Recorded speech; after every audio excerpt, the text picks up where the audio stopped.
to compose like jingles. So I want to know what's the difference to compose jingles and songs. Well, I think the main difference is that when you compose a jingle, you don't have very much time because you have a very quick deadline to finish the work. So sometimes you would have to write a jingle in 24 hours. Whereas when you're working on an album, working on your own songs, you have a lot of time, or typically a lot more time. So that's kind of one of the main differences. And also, obviously with your own songs, it's more freedom to write whatever you want because it's your music and you're not writing it for some company that's hiring. So you really know each other from Craigslist. Can you tell us more about it? Because I thought it was like a really peculiar story.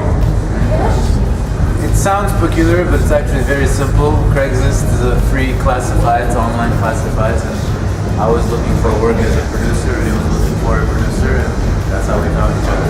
But it's interesting because he was actually the only person to answer my ad, and luckily it worked out.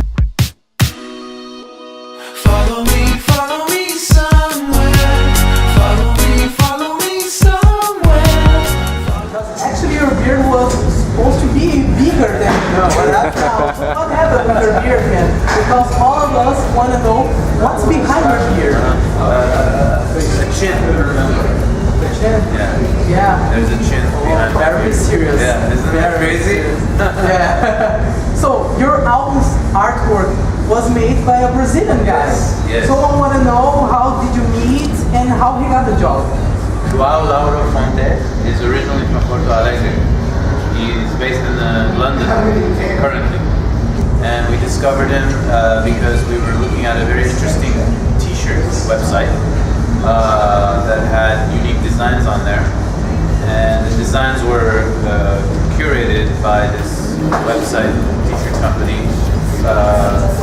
of artists, various interesting artists from around the world, and some of the designs were very interesting. So we found out who the artist was. And we contacted him directly.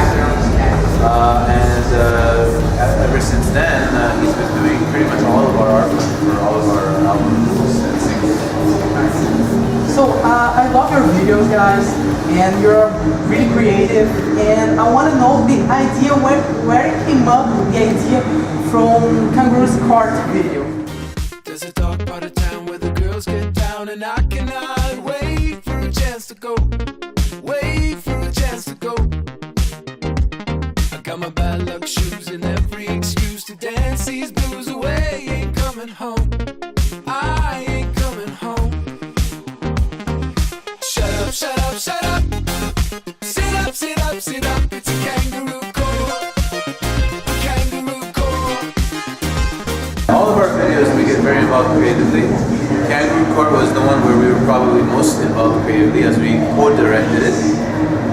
The idea came up in a brainstorming session that we had with another writer-director named. So, it's just this interesting story about animals in an animal world in which one animal in particular, a zebra, is alienated and kind of discriminated against. He's not allowed in a club, so he disguises himself as a horse by painting his entire body and removing kind of all the white stripes.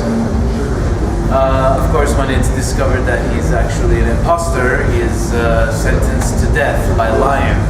I play the lion, Ryan plays the zebra. So it was a fun and interesting video to do. We wore prosthetics and makeup that took forever to put on. Ryan suffered the most because he put on this zebra costume and prosthetics and makeup for 2 full days. But it was well worth it because we're very, very proud of the video. Nice. Oh, and it was, I want to mention that it was co-directed by a Mexican-American named Carlos Lopez Estrada. I know that one of the things that made you musicians, that inspired you, were like music from Michael Jackson and Stevie Wonder. I would like to know what the most relevant, the most touchable songs from them to you. Well, for Michael Jackson, I would say Thriller, Off the Wall, PYT, Pretty Young Thing.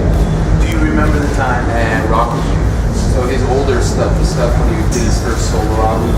And Stevie Wonder. I just called to say I love you. And Sergio.